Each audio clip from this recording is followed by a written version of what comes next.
Hello everyone, I hope everyone is doing safe and good. Welcome back to my channel Trick or Treat with Mathematics. So in this video we'll jump right into the content of the video. I am going to explain number system for class 6 covering all the syllabuses CBSE, ICSE and SSC in this video. So these videos will be divided into 3 parts, part 1, part 2 and part 3. Before moving forward, I would like to explain the structure of my videos so that you can expect what you will be seeing in my further videos as well.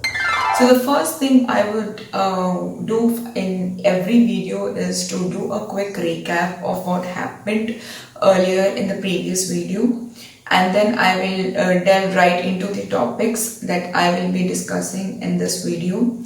And then I'll be providing a theory of that particular topic and along with the examples so that they will make you understand the topic better.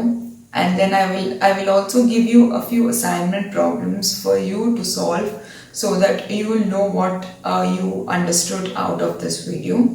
And incorporated a fun section in the video, which is the puzzle. So every day while I upload the videos, you will be seeing a puzzle associated with that video so that we can go home or you can solve the puzzle and let me know the answer.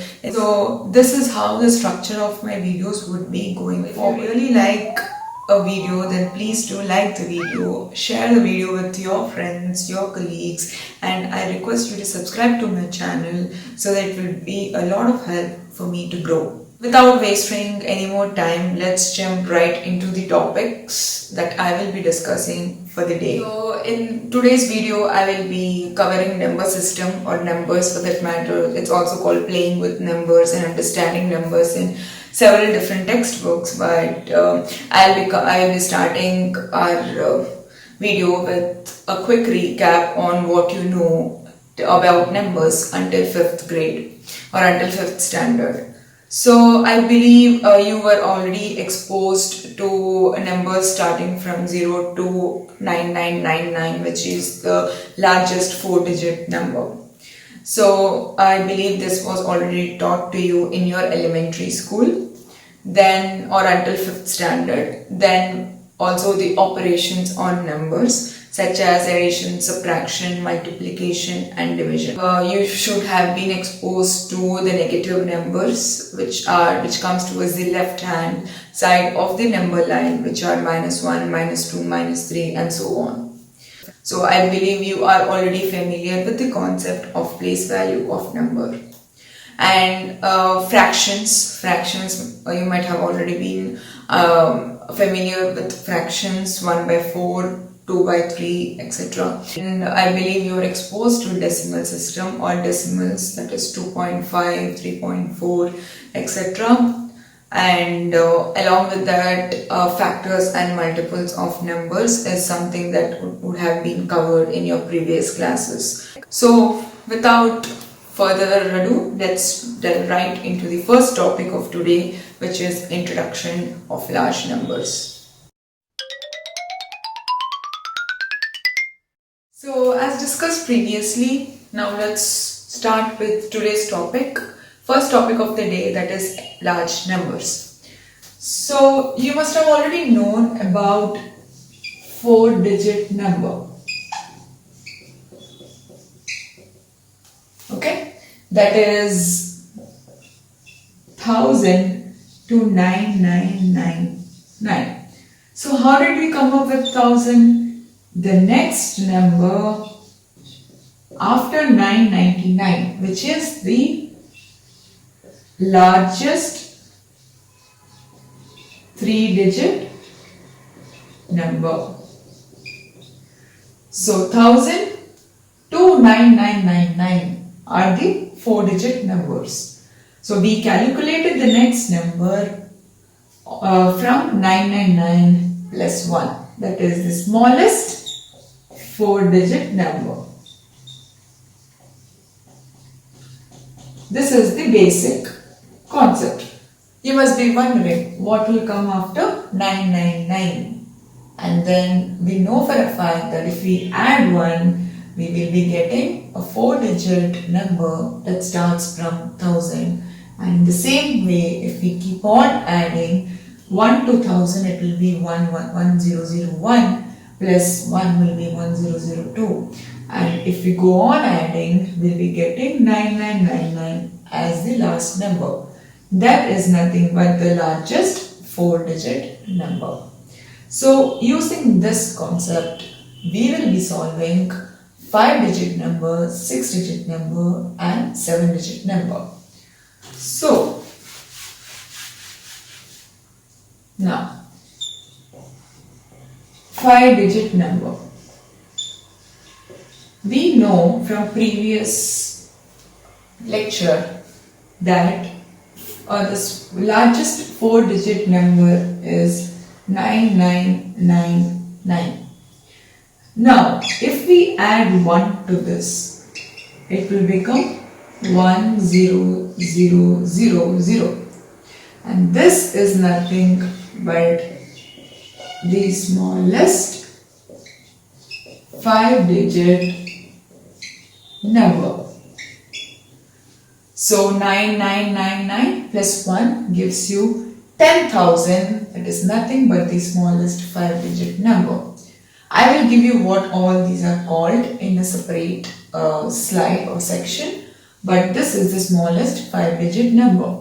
Now, in the same way, if we keep on adding 1 to the existing number, we will be getting the last number as 99999. This is the largest 5-digit number. And if you add 1 to this, we will be getting the smallest 6-digit number. That is nothing but 1 lakh.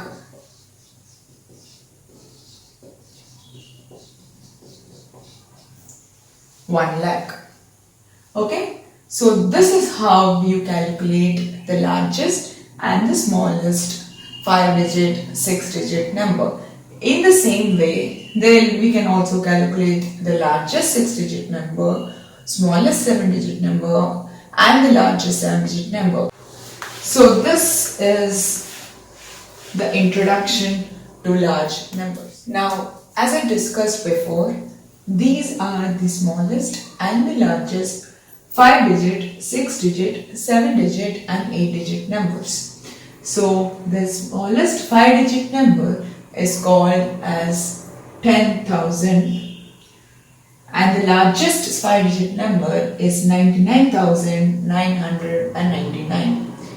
The smallest 6-digit number is called as 1 lakh and the largest 6-digit number is called as 9,99,999. The smallest 7-digit number is called as 10 lakhs. The largest 7-digit number is called as 99,99,999. The smallest 8-digit number is 1 crore. The largest 8-digit number is 9 crores 99 lakhs 99,999. So this can go on forever. So this is a quick way to solve largest and the smallest of 5-digit, 6-digit, 7-digit, 8-digit and so on and so forth numbers. Now let's go to the next topic, that is place value. So what is a place value? Place value is the value of each digit in its place. That is, value of each digit in a number that depends on where it is placed. For example, place value of the digit 5 in 350 is 5 into 10, which is equal to 50. That is 5 tenths. How did we get this? You all must be knowing already that 350 can be written as 3 3 into 100 plus 5 into 10 plus 0 into 1. And you all must be already knowing that 3 is in its hundreds place, 5 is in its tens place, and 0 is in its units place. Hence, 350 can be written as 3 into 100, 5 into 10, 0 into 1.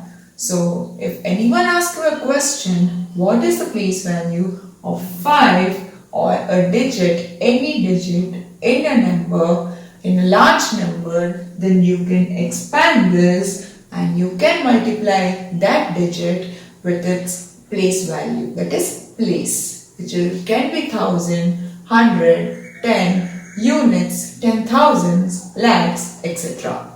Similarly, I have given you a small example, place value of 5 in 5003. And this is nothing but 5 is in thousands place. So, place value of 5 in 5003 is 5 into 1000, which is 5000. So, this is the basic concept of place value that you are already aware of. Now, let's go further to understand how to calculate the place value of a digit in large numbers, that is 5 digit, 6 digit, 7 digit and 8 digit numbers. In this lecture, I will be giving you an example of a 5 and 6 digit number, but in your assignment, I will ask you to go through the video and then give me the answer of 6th and 7 digit and 8th digit number. So, before moving to that, I would like you to understand that even though the number is same, the value of that digit depends on where it is placed. This is very important for you to understand. For example, 520. 520, this is in hundreds place. So, the value is 5 into 100. That is 5 hundredths. However, if you see this, the value of 5 is in thousands place. So, the place value of 5 in 5002 is different than the place value of 5 in 520. So, it depends upon the position where the digit is placed. Now, keeping all these concepts in mind, I will give you an example of this sort. Okay? Now, how do we write this? We know that 6 is in units place, 4 is in tens place, 7 is in hundreds place, 3 is in thousands place, 2 is in 10,000s place, and 9 is in lakhs. So lakhs place. Right? Now, how do we write this? 9 into 1 lakh. I will teach you the usage of commas in the next part. Plus 2 into 10,000 plus 3 into 1000 plus 7 into 100 plus 4 into 10 plus 6 into 1. So, if we add all this, we will be getting the result as 923746. So, in this example, if I ask you to calculate the place value of the digit 7, then 7 is in its 100th place. So, easily we can say the place value of the digit 7 is 7 into hundreds and 700ths. Now, place value of digit 9. 9 is in lakhs place. So, place value of digit 9 is 9 into 1 lakh, that is 9 lakhs. So, this is the general concept of place values. You will find more problems to solve in your assignment. Now let's quickly jump on to the next topic, that is comparing numbers. Move on to the next topic, that is comparing numbers. Now how do you compare numbers? That is, how do you know that one number is greater than or less than the other number? Let's go to the basics for a quick 2 minutes and then we'll go right into the larger numbers comparison. Now, when I say 9 and when I say 8, which is greater than 8? 9 is greater than 8 and 9 is the largest number, right? Now, this is how you compare numbers in units place, that is only from 0 to 9. Now, when we go to 99 and 87, how do we compare these numbers? First, you need to check the tens place and then do the similar comparison of units place. That is, now the tens place here is 9 and 8. So we know for a fact that 9 is greater than 8. Hence, we can blindly say that 99 is greater than 87 without looking into the next number. Then you will be having a doubt. What if we have same tens digit and then different units digit? For example, 87 greater than 83. Sorry. Yeah. Now, 8 is same. Now, once you identify that the tens digit is same, then you move on to the units digit and do digit by digit comparison. That is, we know for a fact that 7 is greater than 3. Hence, 87 is greater than 83. This is how you do comparison of two-digit numbers. In the similar way, we can do comparison for 3-digit, 4-digit, 5-digit and nth digit numbers. For example, 8265. Then we have 8347. Now what we do, take the thousands place and check. It's the same. Next, as I told you before, once one place value is same, then we'll go to the next place, that is hundreds in this case, and we'll check for 2 and 3. We know for a fact that 3 is greater than 2, hence 8347 is greater than 8265. Now quickly let's go to one more example, that is the last example. 6, 5, 4, 3, 2, 1. You might be intimidated by seeing this big number. Now let's see how to compare these two big numbers very easily. Say 9. Okay, let's do a tricky one. 6, 5, 5, 3, 2, 1. As I told you, digit by digit comparison. Now 6 is equal to 6. Done. 5 is equal to 5. Yes. 4 is not equal to 5. Rather, 5 is greater than 4. Hence, we can say for a fact that this number is greater than this number. So, this is how we do comparing numbers. I am sure most of you might already be familiar of ascending and descending order. So what is ascending order? Ascending order is smallest to largest. Descending order is largest to smallest. So using the technique of the comparison that I have already told you now, you need to easily and you can easily figure out how to get the ascending and descending order sorts using big numbers.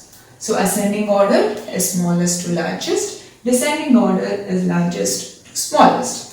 So for example, 256, 625, 315. Then you can easily go ahead and see the first numbers and see that 6 is greater than 3 is greater than 2 as per the technique that I have already told you. So 625, 350 and 256. This is the descending order, and the ascending order is the reverse of this. It will be 256, 350 and 625. In the similar way, as per the method that I have explained to you, you can also calculate the ascending and descending order sorts for big numbers. Do not get scared of big numbers. They are very easy to do if you understand the concept. These three numbers are the big numbers. Now how to do ascending and descending order? Descending order will be 8, 6, 5. So I think they are in descending order already because the first digit itself is in an order. So that means simply we can say that this is already in descending order. The ascending order will be the reverse of descending order. So you will find more problems to solve in your assignment or homework, but for now I hope you understood the concept very clearly. Now let's delve into the last topic of the day, that is estimation and rounding off the numbers.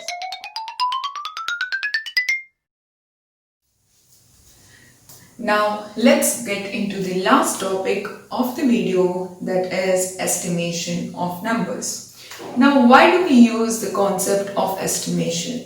In daily life, for example, your vegetable vendor, he comes to your place and he gives you vegetables, and then the cost of all the vegetables that you bought will be 99 rupees.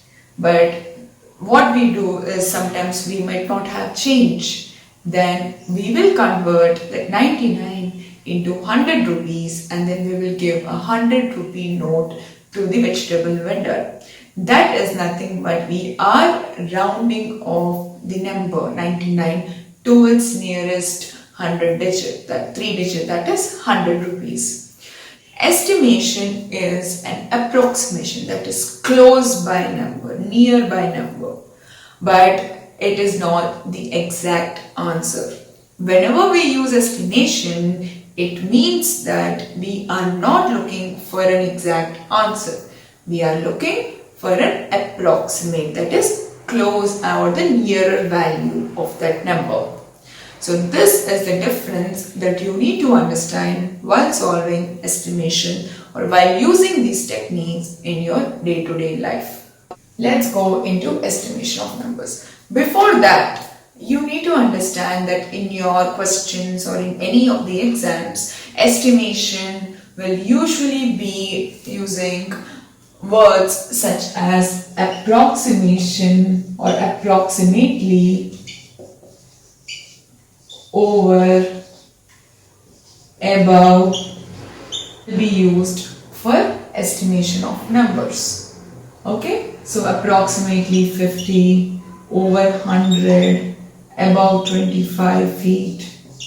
All these doesn't mean that they are giving you the exact answer. That means that they are giving you an approximate or a close enough answer that satisfies our condition. Okay. Now let's try to round off a few numbers. So first I want to round off a number to its nearest 10. 10. Okay. That means if I want to round off 13 to its nearest 10, then it will be 10, right? If I want to round off the number 17 to its nearest 10, then it will be 20. Remember, 1 to 49, 50 and 51 to 99. These are the numbers from 1 to 100, and any number that falls below this range for nearest hundreds we can estimate that 49, if we want to write in terms of its nearest hundreds, then we will be writing it as 0. And if we want 64 to be written to its nearest 100, then we will be writing it as 100. But 50 is equidistant, that is half and half. It's in the middle, right? So for 50, we usually tend to round it off to 100. So this is the nearest 100 concept, and this is units, nearest tens concept.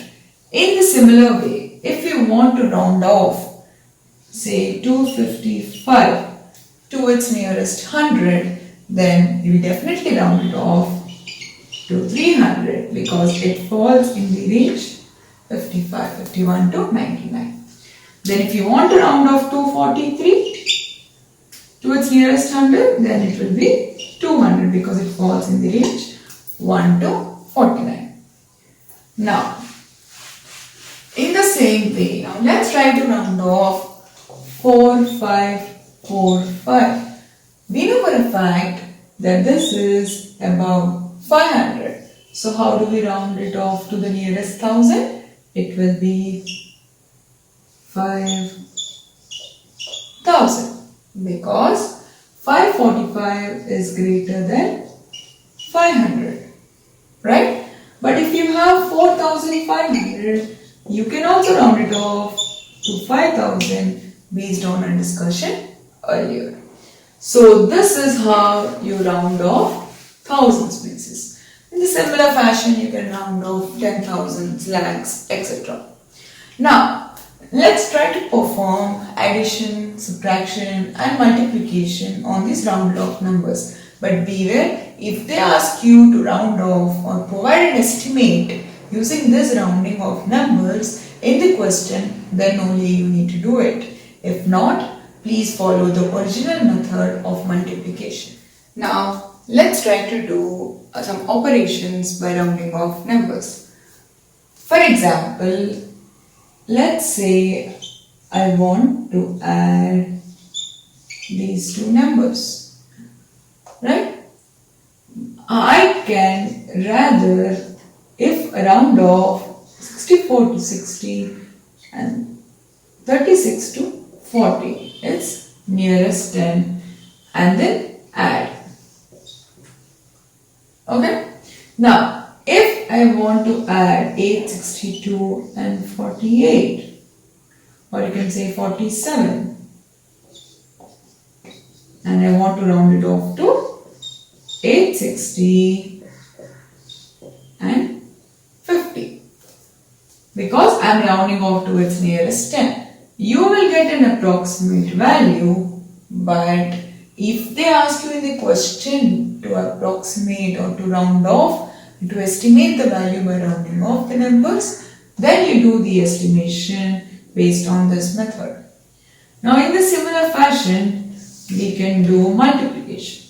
So, if you say 862 and 47, if we multiply this, we get one answer. But if we estimate this, we get another answer. So, we can use this method in our real life or in our exams, whenever they give you a question saying so and so, and then towards the end they'll ask you approximately what is the value of A and B, or A multiplied by B, approximately, over, etc. If such words are used, then we will use this method and then we approximate. So this is the operations that we can do by rounding off the numbers and estimation. In the next lesson, we will be having a quick overview of the international system of numbers, usage of commas, and a few word problems on whatever we have learned so far, etc. So now that we have completed the lecture part of the video, I call it the lecture part. Now let's get into the fun segment of that video. As promised by me, there will be one puzzle every single time that I post video towards the end of the video for you to solve. Now, let's see the puzzle of the day.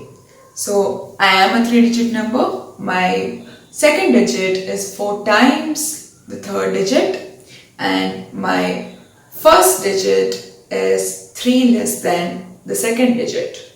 So who am I? I hope you solve this puzzle, and then we can discuss the explanation of this puzzle in the next video. So now we have come to the end of the lecture with fun part. So if you really like my video, I request you all to please like, share and subscribe to my channel for further videos. I hope I have helped you clear your questions or queries that you have on the first part of the numbers. And please hit the bell icon so that you will be notified as soon as I update a video. So I wish you all the very best and have a nice and a safe day. Bye.